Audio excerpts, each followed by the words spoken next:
আজকে একটু কড়াই চিকেন ট্রাই করলাম, যেটা খেতে খুব দারুণ হয়েছিল। তোমাদের সাথে রেসিপিটাও শেয়ার করলাম।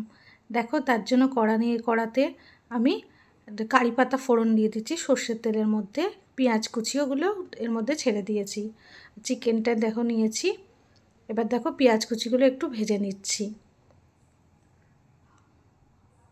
নিয়ে গোটা শুকনো লঙ্কা চিড়ে এর মধ্যে দিয়ে দিয়েছি।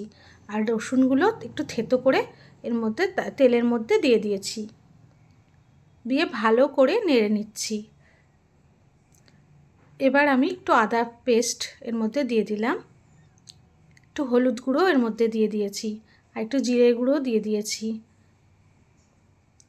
দিয়ে আবারও ভালো করে কষিয়ে নিচ্ছি। এবার চিকেনগুলো একে একে এর মধ্যে ছেড়ে দিয়েছি। দেখো, দিয়ে চিকেনগুলো ভালো করে কষিয়ে নিচ্ছি। এবার একটু লঙ্কার গুঁড়ো অ্যাড করে দিলাম, একটু লবণ দিয়ে দিলাম। লবণ দিয়েও ভালো করে চিকেনটাকে কষাতে হবে।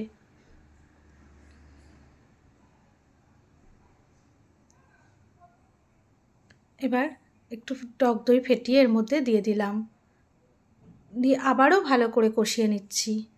কেমন কালার হচ্ছে দেখেছো? আস্তে আস্তে রান্নাটা খেতেও দারুণ হয়। এবার টমেটো কুচিগুলো এর মধ্যে দিয়ে দিচ্ছি।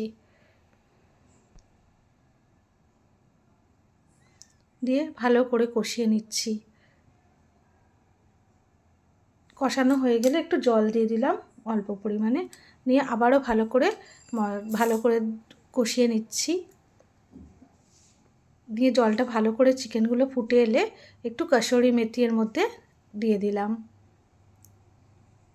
জলগুলো টেনে এসে দেখো তেল ছেড়ে দিয়েছে। তারপর রেসিপিটা সার্ভ করে দিলাম।